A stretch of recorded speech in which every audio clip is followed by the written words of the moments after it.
Nirvana, The Life and Teaching of Buddha by L. Adams Beck. In approaching Buddhism, we are approaching not only one of the profoundest philosophies of the world, but one of the greatest faiths. It has swayed the lives of uncounted millions. It is possible from its strange affinities with modern science that its future may be greater than its past. It is a child of the Vedanta, though in India, except in Nepal, it perished, killed partly by the skill with which the Brahmins manipulated certain likenesses to their own systems of thought, partly by monastic teachings which those holding by the laws of Manu could not but regard as anti-social in their tendency. But great was its destiny. It was to spread far and wide, to capture the spirit of Asia in Tibet, China, Korea, Japan, Burma, Java, Siam, and Ceylon, and elsewhere.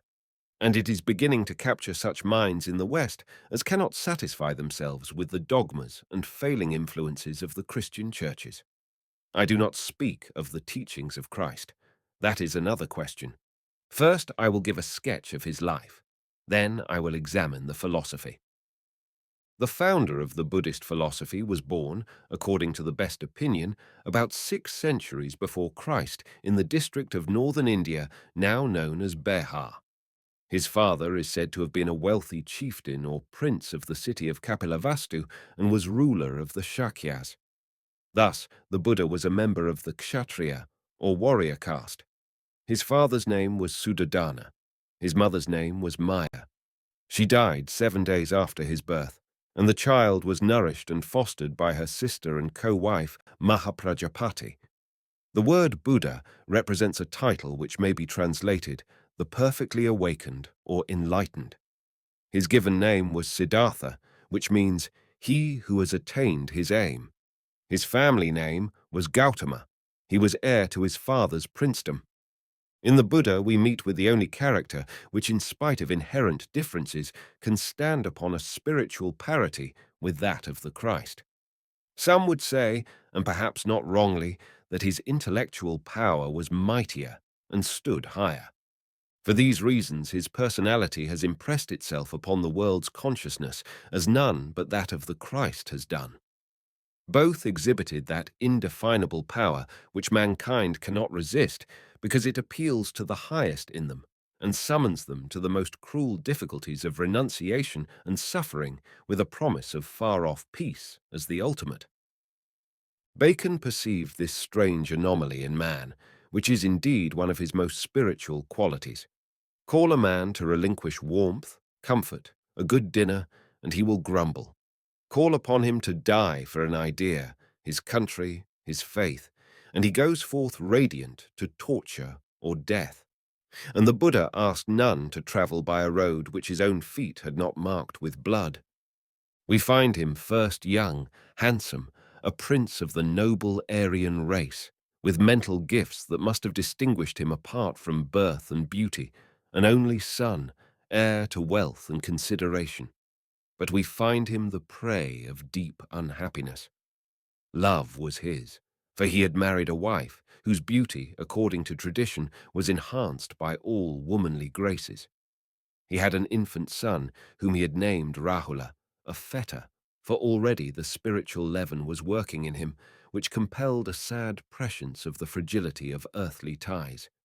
But neither wealth, nor intellect, nor human love could shut out the black riddle of the universe, the sorrow of man, which pressed upon him and corroded all his joys with a black and bitter realization of senseless injustice and cruelty. It is said that his father, terrified by his melancholy and aloofness, commanded that the triple secret of disease, old age, and death should be hidden from him, and that, secluded in his palace grounds, he was not to be allowed to guess their existence, for the father feared that such knowledge would drive Siddhartha to the passion of the ascetic for solitude in the woods and mountains, and that not only would the son be lost, but the princedom pass away into the hands of strangers. And around it lay Magadha and Kosala, great kingdoms, very willing to swallow their lesser neighbors. It is told that the accidental sights of an aged man, of a man deadly ill with fever, and of a corpse followed by weeping mourners, enlightened the future Buddha as to the further miseries of the world, and determined him to seek some law, some understanding, which should account for these seeming caprices of most pitiless gods. Life became a nightmare of injustice and horror to him. He shuddered at its possibilities. At about this time, now freed from palace trammels because he knew the worst, he went one day in his chariot to see the ploughing of his father's lands, still fixed in sorrowful meditation. The sights about him deepened his pain. In the great heat, the labourers, young or aged, still must toil. He saw them, their bodies bent, struggling with all their might, wet hair falling about haggard faces, fouled with mud and dust. The ploughing oxen, they also toiling so pitifully and with no reward, their lolling tongues and panting breath, the whip and goad indenting smooth flanks until blood ran. All those things tortured the heart of Siddhartha as he sat. For the sufferings of our kindred, the animals also wrung it. And he said, "This world is built on pain, and its foundations laid in agony. If there be a way, where is it? I am bound in the dungeon of despair." So, nobly moved to sympathy, he sat alone, forcing himself to behold the suffering of man and beast, and in all the universe could see no refuge or reason. Slowly, at length, passing down the road, he saw a man carrying a bowl in his hand, wearing a coarse robe of yellow, and their eyes met. And it seemed to the prince that he had never before seen one who resembled this strange mendicant, and he rose, saying in his heart, "Who is this person? For his face is calm, and his eyes bespeak a soul at rest. And what is this bowl in his hand?" And even as he thought this, the stranger answered him with grave salutation. "Great lord, I am a religious mendicant, who, shuddering at the problems of life, seeing all things transient, have left the fetters of my home behind me to seek for some happiness that is trustworthy and imperishable, that looks with equal mind on friend and enemy, and does not regard wealth or beauty. Such is the only happiness which will content me." Siddhartha, in deep amazement at this repetition of his own thoughts, asked eagerly, "And where, O wise man, do you seek it?" "Great lord, in solitude, in the quiet of deep woods. There in the quiet dwells enlightenment. And I carry this bowl that the charitable may bestow an alms of food, and this is all I ask of the world. And now, pardon haste, for my way lies onward to the mountains where enlightenment awaits me." And he passed on, but the prince returned to the city submerged in thought. He sought his father and announced his resolve to seek the solitudes after the ancient fashion of the Arya, and there, deeply meditating, to find deliverance for himself, for those he loved, and for all the world. I must not here dwell on the agony of his father and of the commands and lures put forth to restrain Siddhartha. I have told that piteous story in my Life and Teachings of the Buddha, which I have called The Splendor of Asia, for by no lesser name can this man be known. He appears to have kept his resolution from his wife Yashodhara, but to have prepared steadfastly for his escape from the trammels of sense which enclosed him. The tradition tells that on a certain night he heard strange voices borne on the wind, which convinced him that the time had come. "Mighty One, O Mighty One, there is a way, a way. The wise of old have trodden it. Rise now and go, finding the light, share it with men. Thou who in past lives didst agonize for men, again go forth, riding to victory." It is told that he called his charioteer Channa, and bade him saddle his noble white horse Kanthaka, and that in dumb grief Channa obeyed. Then Siddhartha entered the little marble chamber where Yashodhara slept with her child, all unconscious of the shadow of sorrow darkening above her. Twice he stretched his arms to clasp her and the child, and twice withdrew them lest he should waken her to agony sooner than need be. And it is told that at last he kissed her foot and stooped to breathe their breath, but no more, knowing with anguish that he sacrificed her joy with his own for the world's sake, and so went forth, leaving the two sleeping. His age was then 29. He mounted his horse while Channa stood aside, white as death, and he said to the horse, "O brave in fight and fearless, put forth strength in a sterner battle. For tonight I ride far to seek deliverance not for men only, but for your kind also. Therefore, for the sake of all, great horse, carry me far this night." And as he passed out into the road beyond the gates, the prince turned and said softly, "Never again shall I come here, unless I conquer old age, disease, death, and sorrow." And Channa followed. So they rode far, and at last on the edge of a great wood the royal horse stopped to drink, and the prince dismounted, and looking into the horse's eyes he said, "You have borne me well." And to Channa, "And you, O faithfulest, even before this night I knew you for a true man, but now I know more, for you have come with me utterly disdainful of profit, courting danger and rebuke. My heart will remember. Now take Kanthaka and return." He gave a chain of jewels to Channa. He sent the crest jewel of his turban to his father in remembrance. Of Yashodhara he said no word, for that lay too deep. Channa pleaded all the relationships, the broken hearts, but in vain. The prince replied, "What is relationship? For were I to die, I must leave them. The kinships of this world are as a flock of birds which settle on the same tree at night and disperse at dawn.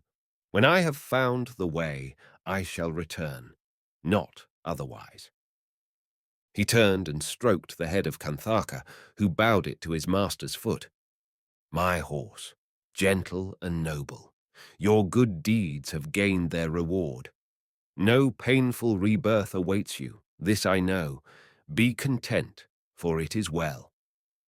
Then, taking his jeweled sword, he cut off the knot of hair which he wore as an Aryan of high birth, and as he did it, a hunter passed, clothed in coarse garments. Giving him his rich garments, Siddhartha took the hunters in exchange and put them on. Then turning, he looked into the eyes of Channa for the last time, and with no word said, made his way to the forest, parting the boughs with his hands, and so passing was seen no more. And this is what is called in Asia the Great Renunciation. It is told that the prince was tempted in the wilderness by the regrets and desires of his own heart, taking visible shape in the melancholy beauty of Mara the tempter, who is no devil but an epitome of all the heart's cravings. Resisting these, he passed on to Rajagriha, the capital of King Bimbisara of Magadha. There, among the Vindhya hills, lay many solitudes and caves, wherein recluses assembled to consider and study the ancient philosophies of India, hoping, as did Siddhartha, for light upon the problems of life. And he betook himself to the cave where sat the Brahmin Alara, for this man's reputation was great in Aryan India. He was lost in meditation, seated in the lotus posture, and at a respectful distance, Siddhartha took his seat, wondering if this teacher held the key, and waiting until it should please Alara to address him. This done, the Brahmin agreed that the prince should study the Vedas and Upanishads under his guidance, and informed him of the rules of the various teachers and the fruits to be expected from their practices and asceticisms. He described the sufferings enjoined and the resultant births in heaven, with millions of years of bliss before the soul should be launched again into the dreary round of samsara, or wanderings through births and deaths. Siddhartha, like the other ascetics, took possession of a cave and set himself to study, and they marveled at the calmness and nobility of the young man who had forsaken the world for things spiritual. Once and again his father sent officials to recall him, but though gentle and courteous as ever, he would not hear. That life was dead. Clad in the yellow garment of the ascetic, he descended daily into the city of King Bimbisara to beg his food, extending his bowl for alms. On one of these occasions, the king beheld him and said, "Look on this man, lords. Beautiful is he, great and pure, with all the signs of Aryan birth. His eyes do not wander. He is self-possessed, serene and solitary. Ask where that mendicant goes." It was done. And the king followed with his lords and inquired his story.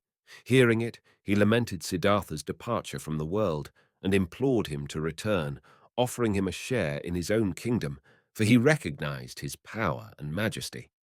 But Siddhartha replied, "World-renowned and descendant of Arya, I hear with veneration. Just and blessed is the way of a great king. But for me, my way is onward, and behind me lie the 5 desires. Would a hare rescued from a serpent's jaws return to be devoured? But you, return, O wise king, to your happy city. May all good go with you." And the king replied, "Great prince, that which you seek may you attain, receiving the fruit of your birth."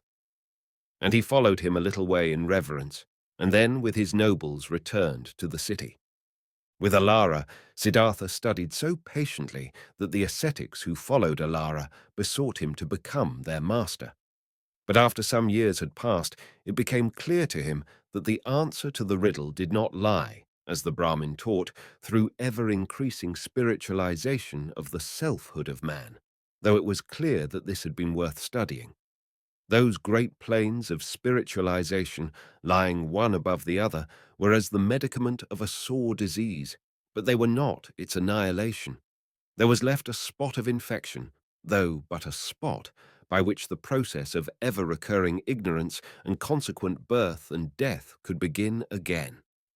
Sorrowfully, he betook himself to another teacher, Udaka, and here again disappointment met him. He studied patiently until the pasture was eaten bare, and they had no more to offer. Then he resolved to leave them and betake himself to Uruvala, there to practice a terrible asceticism, thinking that perhaps the soul might spring free from the almost utter wreckage and destruction of the body. This he did beside a pure river, entering upon the most cruel discipline of hunger and thirst and silence, with his end in view. But he was very weary, and he said in his heart, "Long is the night to him who is sleepless, long is a mile to him who is tired, long is life to him who knows not the law." So he set himself to meditation, daily lessening his food until it became a morsel incredible to the mind of man, and after a while he spoke to no man, sitting mute and motionless, controlling even his breath. So still he sat that birds and beasts moved about him unafraid, and his fame as a great yogin spread far and wide, the greatest of all yogins. Afterwards he said to his disciples, "I remember when a crabapple was my only daily food. I remember when I swallowed only a single grain of rice, like dried reeds my arms and legs, my hips like a camel's hoof, like a plait of hair my spine. In the hollows of my eye pits, my eyeballs well nigh disappeared. And yet, with all this mortification, I came no nearer to knowledge." At last, when he could think no longer, and dumb instinct awoke in him, as the brain almost ceased to function. "If I could crawl down to the river, the water, warm and kindly, would refresh me, and perhaps the power of thought would return." And inch by inch he crawled to the water and lay in a warm, shallow, utterly fordone, and 5 ascetics with whom he had held counsel, and who expected great results from his incredible sufferings, said one to another, "He will die now. The ascetic Gautama will die." At last, supporting himself by a bough, he crept up the bank a little refreshed, and could think once more. And he thought, "This way of mortification has utterly failed. My body cannot support the intellect. I will eat and drink and strengthen it. It may be possible that my 6 years of struggle have prepared the way to right ecstasy."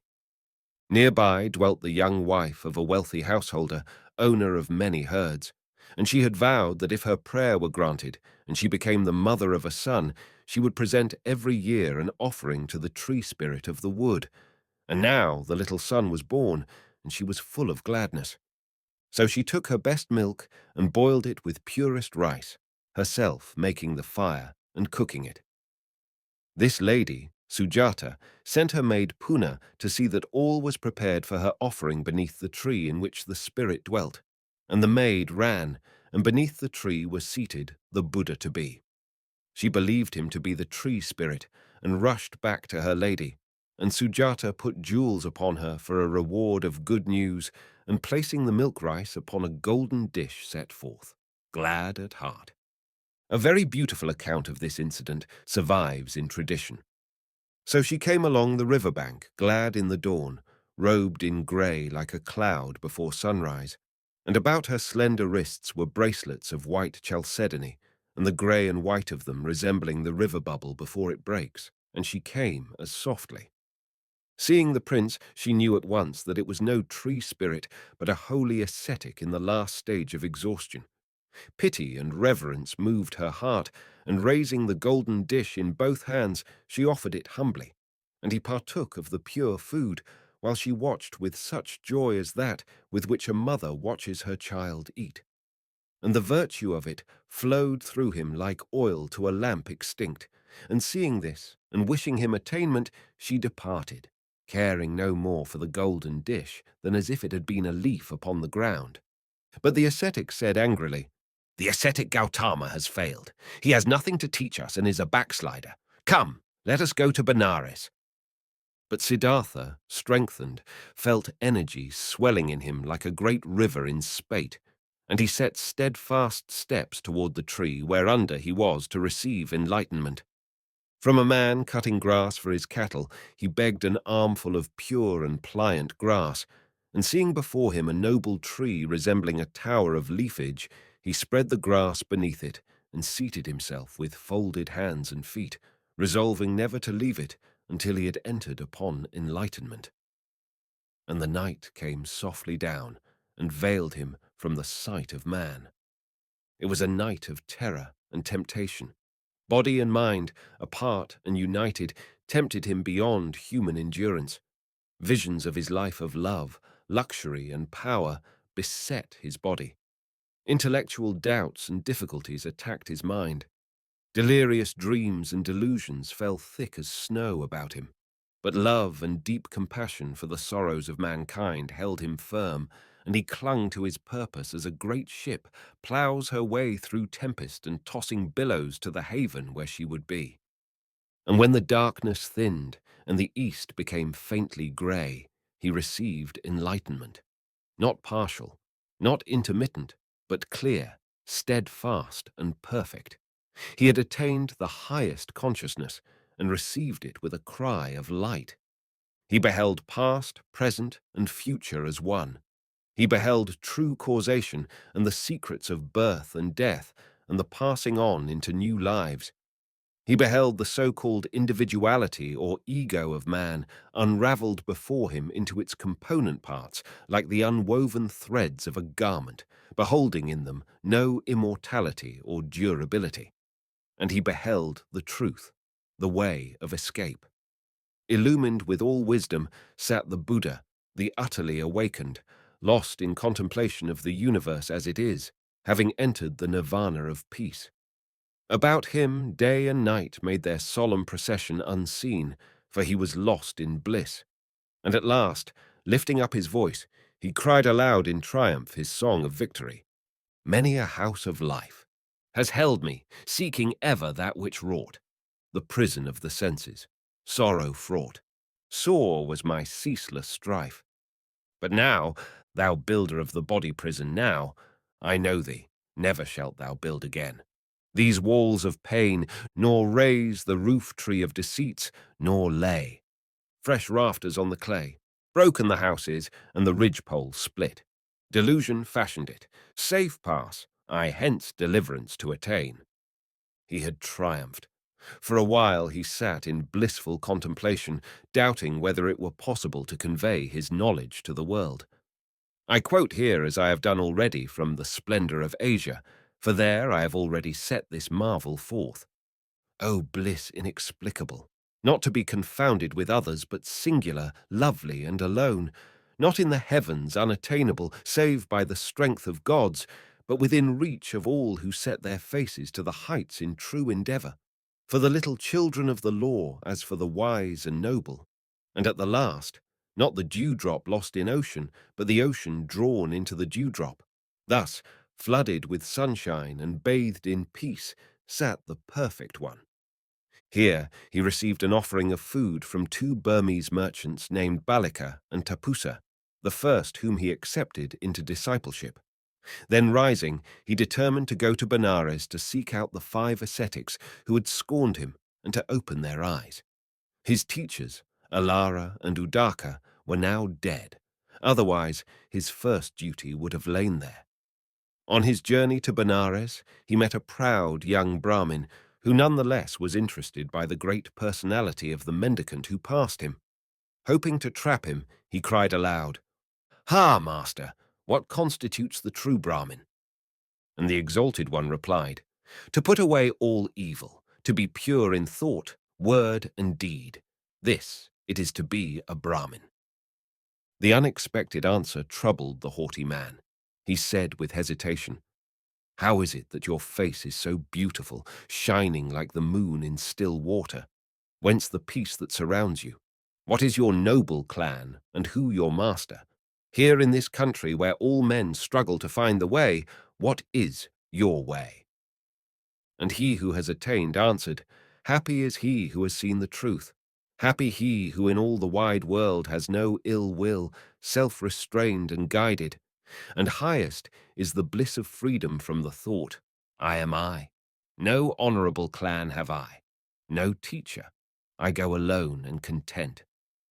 And the Brahmin's pride was hurt, and he replied curtly, "Reverend person, your way lies onward," and struck into the opposite path, not knowing that opportunity had met and missed him. So the Blessed One came to Benares, to the deer park of Isipatana, where dwelt the 5 ascetics. Seeing him come, they said scornfully among themselves, "Here comes the ascetic Gautama, he who eats rich food and lives in self-indulgence. Let us show him no respect, nor rise to meet him. Let us only give him a seat as we would to anyone, and he can sit down if he likes." But the nearer the Lord Buddha came, the more did the majesty of his presence precede him, nor could they hold their resolution. They rose, and one took his cloak and alms bowl, another brought a seat, a third water, and he sat and bathed his weary feet. It was to these 5 that he preached his first discourse, and their eyes were opened upon joy. One, since called Kundana the Knower, begged that he receive them as disciples, and he answered, "Draw near, monks, well taught is the doctrine. Walk in purity to the goal of the end of all sorrow." So they passed into perception and realization. The news spread swiftly, and about him gathered very many young men of great family and high caste, wearied with the sensualities of life and its society, eager to hear of joy and the ending of sorrow. One story of such a rich young man is worth recording. His name was Yasas. His riches are detailed, his power of gratifying every wish directly it was formed. Also, his satiate weariness of life, for the germs of nobler things were in him. One night he lay among his women, and sickening to nausea at pleasure, he rose and walked out into the quiet of the garden, glittering in pure moonlight, and he said aloud, "O my heart, how oppressive it is! O my soul, the speechless weariness! Who in all the world shall show me any good?" So wandering on, he came to the deer park of Isipatana, and there in moonlight Gautama meditated, and he heard what Yasa said. And he understood, for he himself had been a rich young man, and he said, "Sir, you are weary, but I hold in my hand a life that is neither grievous nor wearying. This teaching is not afflicting, nor is it oppressive." And Yasas took off his gilded shoes and sat down beside the stranger. First, the world-honored spoke of the misery, worthlessness, and ruin of lust, of the strong calm of renunciation, the high way of the law. And in place of burning disgust and weariness, there flowed into the heart of Yasas the cooling streams of wisdom. Merit won in former births drew him to the truth as a pure silken fabric is with ease dyed a noble colour. And the Lord Buddha set the way before him. Then in the dawn, Yasas rose and said, It is impossible that I should return to a life which I now see to be unreal and foolish as a tale told by a madman. Receive me into the order that I may spend my life in acquiring knowledge." And the Blessed One answered, "Come, monk, the doctrine is well taught. Lead henceforth a new life." Presently, his father, the rich guildmaster, came running to ask whether his son had been seen, and he too fell into talk with him who has attained, and the great teaching caught him, and he cried, "Wonderful, great sir, most wonderful! It is a lamp set in a dark place. May the Lord take me as a lay disciple." He was accepted as a believing householder, and he looked upon his son, now divested of gold and jewels and clad in the yellow robe, and the Buddha asked him, "Is it possible, householder, that Yasas, the noble youth, should return to a life of lusts and pleasures?" He replied, "Sir, it is not possible. It is gain to Yasas that he should be set free." So after this fashion the wealthy and poor crowded about the Buddha, nor did he repel any, be his caste what it might. Nor yet did he repel women, not even those of light life. Very strange is the story of Amra, the harlot, who came to visit him hoping that her beauty might plead for her, might even possibly deflect the teacher, as in former days great sages had been deflected into desire by the beauty of the maids of heaven. But when she came, within the shade was one seated with folded hands and feet, and lost in calm, he looked out into the worlds. And the rock crystal that was her heart melted and flowed in a river of tears, and before his feet she fell and laid her face on the earth. So, incited and gladdened with high discourse, this Amra entered into the highest knowledge, and attaining, wrote a psalm of victory that still survives. Very fine indeed are the psalms of the sisters, the women who left all to follow the light, having realized the impermanence of appearances taught by the senses, and leaving behind them fear and grief. I cannot give them here, but they are deeply worth study. So the people crowded about him, and at last he dispatched 60 disciples to carry his teaching abroad. Then, preparing himself, he set out on foot with certain of his disciples to visit his father and his home, the city of Kapilavastu. In all the faiths and stories of the world, there is scarcely anything more poignant than that return. His father, having heard of his renown as a great teacher, an honored name in India, prepared to receive him with resignation, as one chastened indeed, far fallen from what his father as a wealthy ruler and man of the warrior caste had hoped, but yet endurable. The people, bewildered but more deeply impressed, had made their preparation of arches and garlands and offerings, for they thought, "To what people has the like happened? He will return a glorious teacher." Now, as they thought this, and his father, surrounded by his great men, waited, looking along the dusty road, they saw a young monk, yellow-robed, carrying an alms bowl. He begged his food from house to house, receiving what was given in serene silence, passing on with patience when refused, and it was Siddhartha. Then shame and love and anger contended in his father's heart, and tore him like a whirlwind in the leaves of a tree.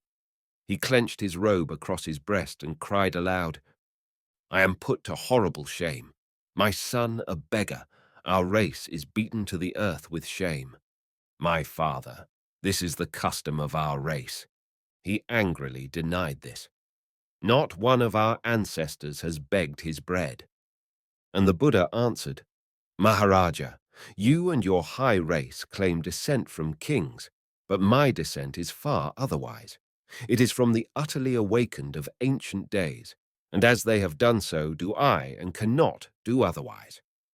And then, seeing his father still in grief and anger, the Perfect One said, "Do I not know that the ruler's heart bleeds, and that for his son's sake he adds grief to grief? But now let these earthly bonds of love be loosed, for there are higher. Let my father's mind receive from me such food as no son has yet offered to father." And leading his father by the hand, they entered the palace. Within it, the Perfect One thought of another, but she was not there, for her very life beat against her body as she thought, "I cannot go. If the mother of his son is of any value in his eyes, he will come to me." So the world-honored rose, and attended by two of the mightiest of his disciples, and followed by his father, he went to the dwelling of his wife. And he said to the two, "Monks, if this lady should embrace me, do not hinder her, though it be against the rule. For no monk may be touched by a woman." Pacing beside him, the two understood the Lord Buddha's compassion and bowed their heads. So they entered the hall where stood Yashodhara, her hair shorn, clad in a coarse robe of yellow.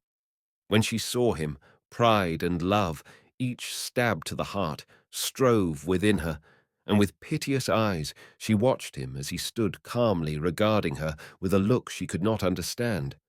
Then she ran to him, and falling on the ground laid her face upon his feet and embraced them, weeping bitterly. There was silence, and none hindered her, and so she lay. But after a while, remembrance came to her of the distance, wide as heaven and earth between them. She rose with majesty and drew apart, while his father declared to the Exalted One her griefs and patience and mortifications, and how she had resigned all, that she might resemble him in the austerities of her life. The Buddha heard, and speaking slowly with his eyes still fixed upon her, said, "This is true. Great also was the virtue of this high lady, the mother of Rahula, in a former life, which I remember with gladness, and she will one day remember. Mother of my son, the way that I have opened is for you also. Come and hear." So, that evening, seated by the river, the Perfect One taught the way before his own people, and this high lady, seated, veiled that none might see her hidden eyes, heard also, and as she heard, she knew and perceived the unchanging, the formless, the beautiful. The illusion of time fell from her. She beheld her love no longer cast aside, but eternal as the eternity of the self that alone endures. And the imprisoning self, which alone can suffer, died within her and left her enfranchised and glad, and she knew the truth. And so it was also with the Father of the Perfect One, and with others. Next day, Yashodhara called her son Rahula and said to him, "Go now, beloved, and seek your father, and ask for your inheritance." She led the boy to the window and pointed. "That monk, a lion among men, he whose face shines like to the sun in its strength, he is your father. Demand your inheritance." He ran quickly and caught the robe of the Blessed One with tears of joy, asking his inheritance. But to test him, the Exalted One for a while was silent, until at last, reaching the Nyagroda grove, he turned smiling to Sariputta, his great disciple, saying, "Monk, what think you? For worldly wealth perishes, but this remains. Let us admit him to the order." It was done, and the heart of Yashodhara sang within her for bliss. In the caves of Ajanta there is a fresco, very ancient, more beautiful than the most beautiful, if such a thing can be said. It is the great figure of the Perfected One returned to his own people, serene as the moon in the deepest solitudes of the heaven, when all the stars are dimmed in light. And looking up to him from far below are the figures of his wife and son, adoring with the love that transcends words, as to one who has given them all good. So, leaving joy and peace behind him and measureless content in the soul of Yashodhara, the world-honored returned to Shravasti on the river Rapti, and to his work of making gladness and the defeat of sorrow known among the people. There comes now an interesting passage in the life of the Buddha and this history of philosophic religion. About this time his foster mother, she who had nourished him after the death of his mother, sent to the world-honored a message from herself, from Yashodhara, and from other great ladies. It was to this effect: "Full of hindrances is the household life, very free the life of the homeless for such as would walk in the way. Let the blissful one permit that women also retire to the peace of the homeless life under the discipline taught by the Lord." But he returned no answer, and a second time they asked, believing that women have much need of the peace. His foster mother, Prajapati, herself came and made this request with tears, and he answered, "Enough, lady. Do not make this request." So wandering and teaching he came to Vaishali, and Prajapati, with shorn hair and yellow robes, followed by many of the Shakya ladies, journeyed there on foot and waited in the porch of the pagoda hall, very sorrowful. There the beloved disciple Ananda, cousin of the Buddha, met them, and seeing their feet cut and bleeding from travel, and their faces covered with dust and tears, asked the reason. Having heard all, he went to the Buddha and besought for these women, and was refused. Again and yet again he besought, in vain. But pity urged Ananda to perseverance, and he said, "Lord, if women retire to the homeless life, is it possible for them to attain arahatship, the higher consciousness? Escaping from sorrow, can they reach this?" And he, in whom is all truth, answered, "They can attain." Then Ananda gladdened. His name means joy. And he said, "Then let the Blessed One think of the Lady Prajapati. She is sister to the mother of the Blessed One, and at her breast he was nourished. Let them be admitted. If they can thus end sorrow, should it not be permitted?" And the Buddha answered, "I cannot refuse. If they will accept 8 weighty rules in addition to those accepted by the order, and will be subject to the order, it shall be reckoned to them for ordination." And when, standing patiently, they heard this, sorrow passed from them, and with joy they accepted the rules. Later, the Buddha, meditating, said, "If, Ananda, women had not accepted ordination under my discipline, religion would have endured 1,000 years in India. Now, even with the 8 weighty regulations, it shall not endure." And this is true of India, excepting Nepal, but elsewhere it has grown like a great tree. It is needless to say that with his great discipline and his enlightenment, the Buddha had acquired the supernormal powers, but he did not love their use, and there are few records of his dealing in them or permitting those of the order to use them. For in all the world is nothing but the flawless beauty of realization, and the wise know there is no miracle, only a higher law unknown to the ignorant, which in its action appears to them strange and a miracle. Therefore did Gautama teach that for those who have reached the higher consciousness the bonds of time and space and form exist no more, but he taught also that to expose these mysteries before the ignorant who see them with fear or greed is perilous and useless. Yet some records exist.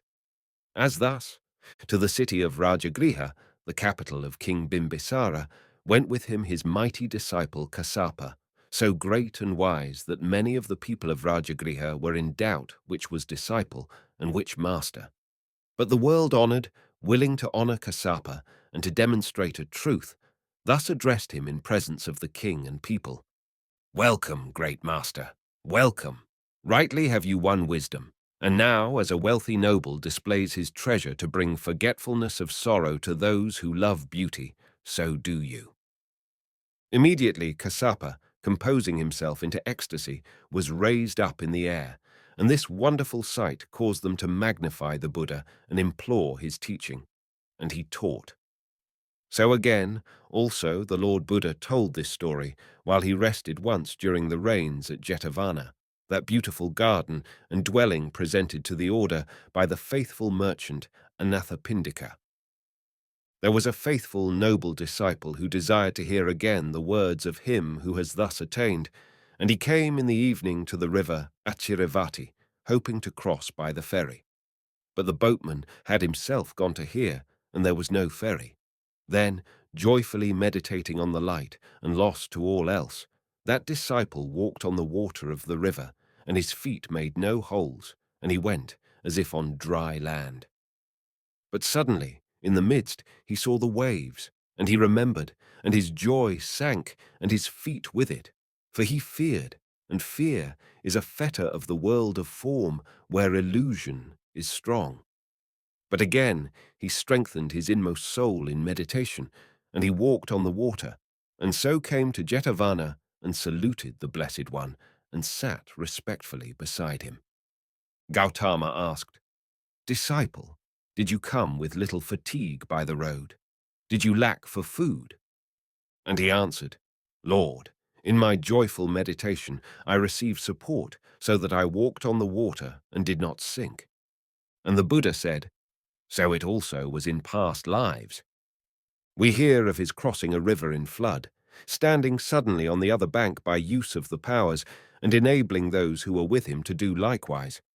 At another time Gautama said, when he had grown old, now I call to mind, Ananda, how when I used to enter into an assembly of many hundreds of nobles, I would instruct and gladden them, and they would say, who may it be who thus speaks, a man or a god? Having taught them, I would vanish away, and they would say in bewilderment, who may this be who has thus vanished away, a man or a god? Similar instances of all these powers will be recalled in the New Testament, but they are scanty in the life of the Buddha. All that department of knowledge was a side issue, and was not concerned with what really mattered. For he taught that though there are times and seasons for these things to be manifested to the ignorant, they are very few, and for the man who has attained realization, these powers are less than grains of dust blown along the face of the desert. Here is a description of his person as age came upon him. When age came, it was with beauty, so that all hearts fell at his feet and embraced them as a refuge. His face was worn and calm, as in an image of royal ivory, his nose prominent and delicate, bespeaking his Aryan birth, his eyes of a blue darkness, and he carried himself as one of the princes. Yet all this might be said of another, but for him wisdom walked on his left hand, and love on his right, and light surrounded him. For animals also, for all who draw the breath of life, he had love and pity. It is known how, when King Bimbisara was about to offer a sacrifice of goats, he stayed the priest's hands, pleading for their lives, because he loved them and understood their karma, and their striving, and their upward path, and the love and beauty in them. So since that time, no true follower of the Buddha offers bloody sacrifices or will take life. For this he utterly forbade. Also, it must be told that having attained enlightenment and being utterly awakened, Gautama remembered all his past lives, many of them in the lower forms of life, and on these based parables wherewith he instructed his disciples and others. Of these, I will tell one called the Quail.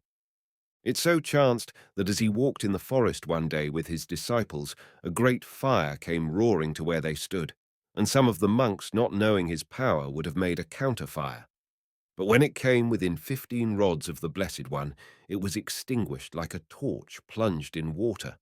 And they praised him, but he said, Monks, this was not due to my power, but to the faith of a quail. Hear this. And they said, Even so, Lord. And Ananda folded a robe for him, and he sat and told, In this very spot long ago was a young quail. He lay in the nest, and his parents fed him, for he could neither fly nor walk. And there came a great jungle fire, and all the birds fled shrieking away, and even his parents deserted him. So the young quail lay there alone, and he thought, If I could fly or walk, I might be saved, but I can do neither. No help have I from others, and in myself is none. What then shall I do? And he reflected, In this world is reality, if it can be found, and there are the Buddhas who have known this and manifested it to others, and in them is love for all that lives. In me also is reality, though but a poor little quail, and belief that has power. Now it behooves me, relying on these things, to make an act of faith, and driving back the fire to find safety for myself and others. So the quail called to mind the powers of the Buddhas and the truth, and making a solemn asseveration of his faith, he said, Wings I have that cannot fly, feet I have that cannot walk. My parents have forsaken me. O all-devouring fire, go back. And before this act of faith, the fire dropped and died, retreating, and the quail lived his life in the forest and passed away according to his deeds. And because of his faith, fire dies forever when it touches this spot. And the Excellent One summed up the story and made the connection thus saying, "My parents at that time were my present parents, and I myself was the quail." So the unbroken chain of evolution of life and love runs through the universe, and no life is alien to another, from the highest to the lowest. So great, so fearless was the life of the Excellent One, stating all truth, supporting it with Socratic arguments, which none could foil, moving alone as all great souls must do, for the higher the path among the eternal snows, the fewer the travellers. Let me quote the immortal charge to the soul in his Dhammapada, or verses of teaching. Go forward without a path, fearing nothing, caring nothing. Wander alone like the rhinoceros, even as the lion, not trembling at noises, even as the wind, not caught in a net, even as the lotus leaf, unstained by the water, do thou wander alone like the rhinoceros. Since it is impossible that I should give all the incidents of the life of the Buddha, for few lives are more fully recorded in the words of disciples and in tradition, I shall pass on to his departure, that which is known as the Great Decease. It is full of beauty and instruction. His life was passed in teaching, wandering from place to place, and resting during the rains in monasteries provided by those who loved that great triad, the Lord, the law, and the assembly. The fetters he broke were those of ignorance, desire, the delusion of the individual self, doubt, belief in rites and ceremonies, the domination of the senses, and ill will to others. But he compelled none nor threatened, for by a man's true self comes his realization. And he said, "He who has thus attained does not think that it is he who must lead the brotherhood, or that the order is dependent upon him. Only steadfastly pointing the way, he rejoiced that men should follow it, casting out his light like the sun, but not compelling men to guide their steps by it. Nor did he teach resignation to sorrow or its acceptance as a blessing and discipline. Far from it, for in the clear precipience of the Buddha, sorrow is ignorance. One thing only, monks, now as always I declare to you, sorrow and the uprooting of sorrow. Therefore, of all philosophies and faiths, his is gladdest and surest. This his followers knew, and their song was, "We who call nothing our own, drenched with happiness, we in this world cast out light like the immortal gods." There is a notable meeting at Alavi. By the cattle path in the forest, the Buddha, now very aged, rested on a couch of leaves, and a man of Alavi passing greeted him with respect, and sitting beside him asked, "Master, does the world-honored live happily?" He answered, "It is so, young man. Of those who live happily in the world, I also am one." Then, for his heart pitied the aging of the master, the man continued, "Cold, master, is the winter night. The time of frost comes. Rough is the ground trodden by cattle. Thin is the couch of leaves. Light the monk's yellow robe. Sharp is the cutting winter wind." But the Buddha smiled. "Even so, young man. Of those who live happily in the world, I am one." But he was now 80 years old, and fatigues and years had had their way with the perishing body. To the last he taught, eager to shed the light of joy upon a suffering world. A sickness fell upon him, and sharp pains, even to death. But mindful and self-possessed, he bore them without complaint. And this thought came into his mind: it would not be right for me to pass away without addressing the disciples and taking leave of the order. And he struggled against the sickness, and it abated. So when he began to recover, he went out of the vihara, monastery, and sat down on a seat spread out for him. Ananda, the beloved, sat beside him and said this: "I have seen how the Blessed One suffered, and though at that sight my body became weak as a creeper, I had some little comfort in thinking that the Blessed One would not pass from existence until at least he had left some instructions for the order. What then, Ananda? Does the order expect that of me? He who has thus attained thinks not that it is he who shall lead the order, nor that it is dependent upon him. I am now grown old and full of years. My journey is drawing to its close, and I am turning 80 years of age. And just as a worn-out cart can only with much addition of care be made to move, so I think the body of him who has thus attained can be kept going only with much additional care. It is only when he becomes plunged in devout meditation that the body of the enlightened one is at ease. And the Buddha resumed, Therefore, Ananda, be lamps unto yourselves. Betake yourselves to no external refuge. Hold fast to the truth. Look not for refuge to anyone besides yourselves. And those who after I am dead shall be lamps to themselves, and holding fast to the truth, look for refuge to no one outside themselves. It is they among my mendicants who shall reach the height. At this time, the Blessed One had many discourses with Ananda.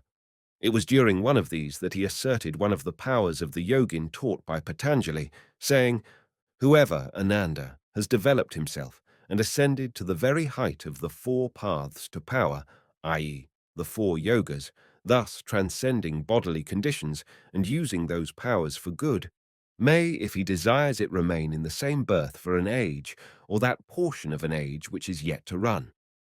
Of this the Buddha would not take advantage, but the assertion is interesting. So wandering on with ever-failing strength, at last he reached Vaishali with his immediate disciples, and there he commanded Ananda to assemble such of the order as dwelt in the neighborhood. When they were assembled, the Blessed One sat upon his mat and addressed them, saying, Practice the truths, monks, which I have made known to you. Meditate and spread them abroad, that they may continue to be for the good and happiness of great multitudes. Behold now, monks, I exhort you. All component things must age and dissolve. Work out your salvation with diligence. At the end of 3 months, he who has thus attained will die. I leave you. I depart, relying on myself alone. Be earnest, pure, recollected. Be steadfast in resolve. Keep watch over your hearts. Who wearies not but holds fast to the law shall cross this sea of life, shall make an end of grief. So he spoke, and they dispersed silently. Early in the morning the Blessed One robed himself and took his bowl and went into Vaishali for alms. And when he had eaten and was returning, he gazed at Vaishali, a place of many memories, and he said thus, This is the last time, Ananda, that he who has thus attained will behold Vaishali. How beautiful art thou, Vaishali, city of towers and palaces! How pleasant thy slopes! How heart-gladdening thy meadows full of grain! How exquisite the sparkle of thy many rivers! I shall not see them more. Come, Ananda, let us now go to Bandagama. They went, and he rested in the village, and there addressed the brethren, saying, It is through ignorance of the truths that we have had to wander so long in this weary round of rebirth, you and I. But when the noble conduct of life, noble meditation, noble wisdom, and noble freedom are realized, then is the craving for existence rooted out, the chain is broken, and we return to earth no more. And it was here he delivered a high discourse on the four truths. This done, he pressed on with Ananda and a great company of his own to Pava, and there he rested in the mango grove of Chunda, and Chunda was a smith by family. So Chunda greeted him with joy and reverence, and the Blessed One gladdened him with talk of high things, and he entreated the Buddha to honor him by taking a meal at his house next day with the brethren, and to this Gautama, by silence, signified his assent. And Chunda made ready excellent food, hard and soft, sweet rice, and cakes and truffles, the food loved by boars, and notified the Lord Buddha when it was ready, and he took his bowl and went. But after he had eaten, there fell upon him a grievous disease and cruel pain, but he bore it without complaint, and said to Ananda, Come, let us go to Kusinara. For there he was to die. And as they went slowly, he thirsted, and a robe was spread, and he rested and asked for water, and Ananda told him with grief that 500 ox carts had passed through the river, and it was turbid and foul. But still the Blessed One bade him take a bowl and go, and when he went, the water flowed clear as light, and Ananda said, "How wonderful! How marvelous! Let the happy one drink." And even then, dying as he was, the Buddha received and taught the young Brahmin Pukusa, and when the great teaching was ended, with gladness he joined the brotherhood. He presented 2 robes of cloth of gold as the teacher's gift according to the custom, and the Blessed One gave one to Ananda, and the other Ananda spread, that Gautama might lie upon it. Now when he did this, he observed that a light shone from the Buddha, which dimmed the glory of the garment, and he said, "Lord, it is marvelous that the color of the skin of the Blessed One should now be so clear, so bright beyond measure." It is even so, Ananda, for on the night when he who has thus attained achieves supreme enlightenment, and also on the night when he passes away forever, the color of his body becomes exceedingly bright and clear. And they came near to Kusinara, and he said, "Fold a robe for me, Ananda, for I am clean for spent." And he lay on his right side and meditated, calm and self-possessed. And now comes a thing beyond expression beautiful, and worthy not only of a great saint, but of the dignity and courtesy of a great prince. He called Ananda. "Now it may happen that someone may grieve Chunda the smith, saying, 'It is evil to you, Chunda, and loss, that when the Blessed One had eaten of your provision, he died.' But check this remorse, Ananda, by saying, 'It is good and gain to you that this should have been,' for the very mouth of the Blessed One has said, 'There is laid up for Chunda the smith a good karma of long life and good fortune and fame and the inheritance of heaven and sovereign power. Let this be told.' And rising once more, he began again his pilgrimage of pain, and they came to the Sala Grove of the Mala people at Kusinara, and there they made a couch for him between twin sal trees, and these dropped their blossoms upon him, for so it must be with a departing Buddha. And he lay with his head toward the eternal snows of the Himalayas. Then Ananda reverently besought the commands of the Lord Buddha as to the disposal of his mortal body, and he replied, "Do not hinder yourselves by honoring what remains. Be intent on good. There are men among the nobles who will do what is needful." And hearing this, Ananda could no longer endure his grief, and he went away to weep that the Buddha might not see his tears, for he thought, "Alas, I am still but a learner, and the Master is about to leave me, he who is so kind." But the Blessed One called for him, and he came, and the Lord Buddha said, "Do not weep, Ananda. Have I not often told you that it is in the very nature of things most near and dear to us that we must leave them? How can it be possible that component things should not dissolve? For a long time you have been very near to me by acts of love, kind and good, never varying and beyond all measure, and also by words and thoughts of love. You have done well, Ananda. Be earnest in effort, and you too shall soon attain the perfect percipience." And the Blessed One repeated this to the others and said, "Go now, Ananda, to the town of the Malas, and tell the people of the Malas that in the last watch of the night he who has thus attained will die. And say this, 'Be favorable, O Malas, and leave no occasion to reproach yourselves that you did not visit the Blessed One in his last hours.'" And the Malas heard this with grief and bitter weeping, and with all their families and servants they came to take leave of the Blessed One, and family by family they were presented to receive his blessing. And one last work of mercy was left, and this the dying Lord Buddha accomplished, for he taught and received a mendicant named Subhadda, who came hastening to his feet that the opportunity might not pass away forever. And now the end was come, and the Blessed One said, "It may be that in some of you the thought may arise, now that the word of the Master is ended, we have no teacher. This is not so. The truths and the rules of the order shall be your teacher when I am gone." And again, "It may be, brethren, that there is doubt or misgiving in the mind of some brother as to the Buddha, the truth, the way. Ask freely, monks. Do not afterwards reproach yourselves with the thought, We were face to face with the Blessed One, and we did not ask. And there was silence. And again, and a third time, the Lord Buddha repeated thus. And in his care for them, he said, "It may be that the brethren will not ask questions out of reverence for the teacher. If so, let friend communicate with friend." And still they were silent, and Ananda said, "It is wonderful, Lord. I have faith to believe that in this whole assembly there is not one who has any doubt or misgiving." And the Blessed One, sinking into deeper weakness, answered, "You speak from the fullness of faith, Ananda, but I know of certain knowledge that none doubts, and even the most backward of all these brethren knows and has seen, and will be born no more in suffering, but is assured of ultimate peace."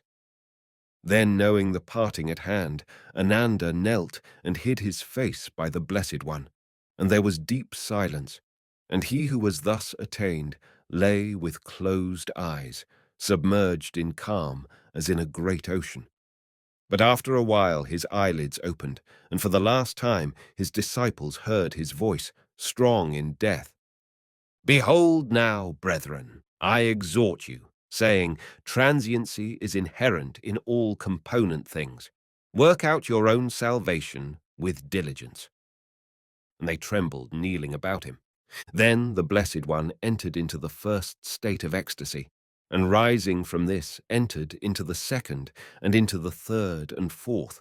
And passing from ecstasy, he entered the infinity of space, and from that to the infinity of consciousness, and from this to that of nothingness, and thus arrived at the cessation of sensation and idea. And in an agony, Ananda cried out to the great Anuruddha, the Shakya prince, "O my lord, O Anuruddha, the Blessed One is dead."